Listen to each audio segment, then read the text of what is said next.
At least two themes of postmodern representation have emerged from these types of analysis. First, that within the dominant narrative, a flattening of effect has occurred in the presentation and acceptance of violent imagery. Second, that the contextualization of these images is closely aligned with the legacies of patriarchy, rugged individualism, and laissez-faire capitalism. For example, Newitz has provided a distinct economic strategy in her analysis of the serial killer cinema in general and in Henry, Portrait of a Serial Killer in particular.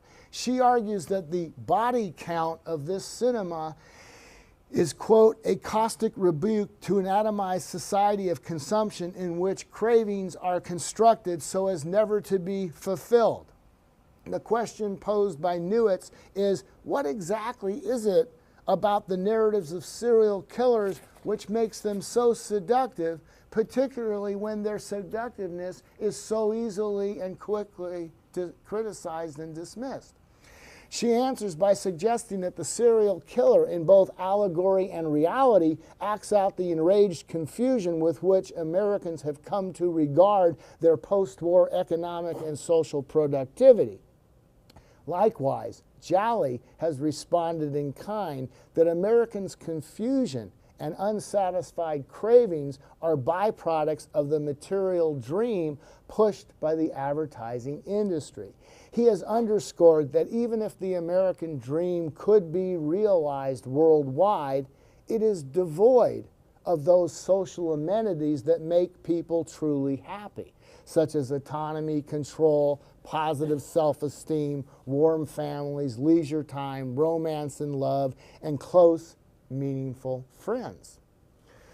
One of the more far-out postmodern analysis of the relationship between mediated violence and television and films has been Bick's examination of the X-Files. Bick suggests that this show's immense popularity had to do with some kind of profound collective trauma about which the public seems to be in a state of denial. I said this was a bit far-fetched. Obliquely, the X-Files took on such issues as the death of the family, the Holocaust, political and serial murder, child abuse, and sexual violence, especially against the female body. The show's continuing saga unfolded by way of an insistent repression of history and the denial of the endemic psychological crisis. Bick argues that the series was, quote, very much in tune with postmodernity's disingenuousness in replacing historical consciousness with fractal, subjectivist, hallucinatory, conspiratorial fictions that seem to pass for a new skepticism, one that obtains legitimacy from the sophomoric postmodernist acknowledgement of the slipperiness of truth. I just love that quote. But true to postmodern existentialism, Jeff Farrell, who many of you know, and a co-author of the forthcoming new journal, Crime, Media, and Culture, took exception to this analysis and argued very differently that he found the X-Files to be quite subversive rather than escapist. Perhaps no book or film. I was going to talk briefly about American Psycho because it's sort of an anomaly of the serial killer because he's bourgeois, he's Wall Street, but I see we've got an issue. So let me go from American Psycho to Jeffrey Dahmer. It's an easy kind of transition.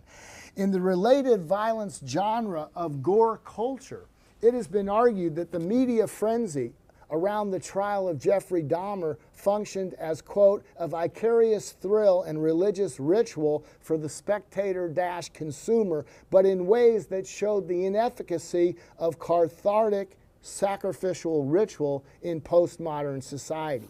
Similarly, it has been argued that the way the apocalyptic rhetoric works in such films as Seven, California, and Natural Born Killers was to reinforce a religious, mystical view of violence and social disintegration. Neither in the case of trial footage nor in the films are viewers' psyches ever really assured or put at ease.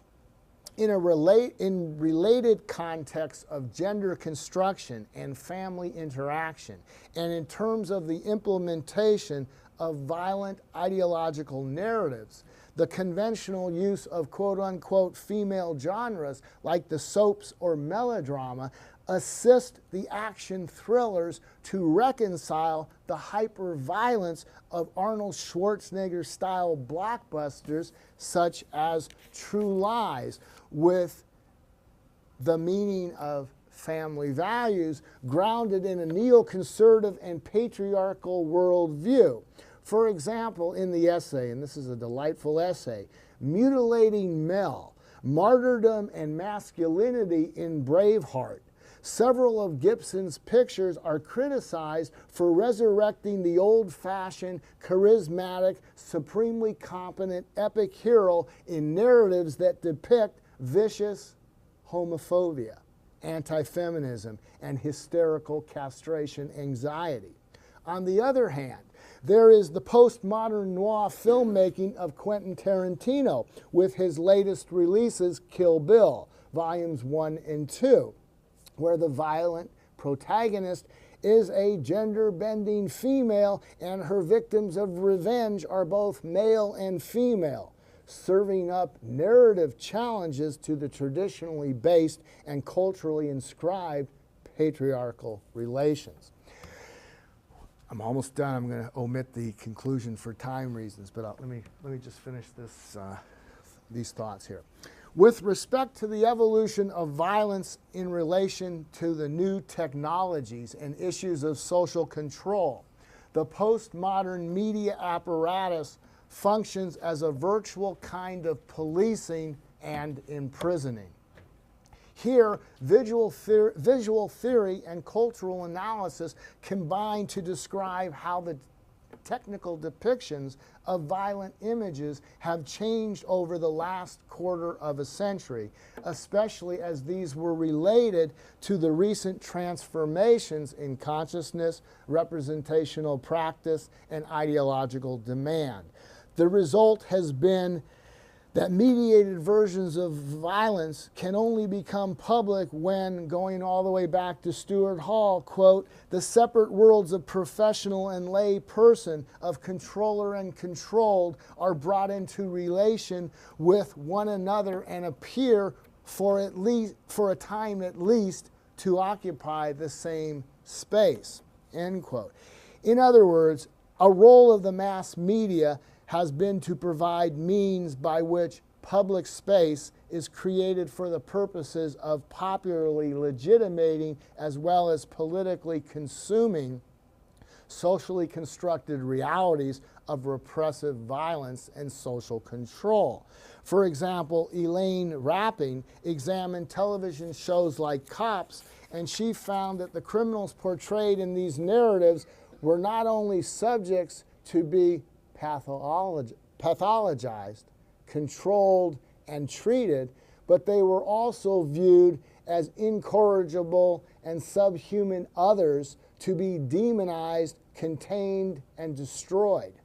Similarly, Morrison has focused his attention on the trajectory of violence and from modernism to postmodernism. He specifically studies the shower murder scene in Psycho, which when we look at it today, you know, we yawn relative to what it was when we saw it way back when. He looks at that as representative of the modern period.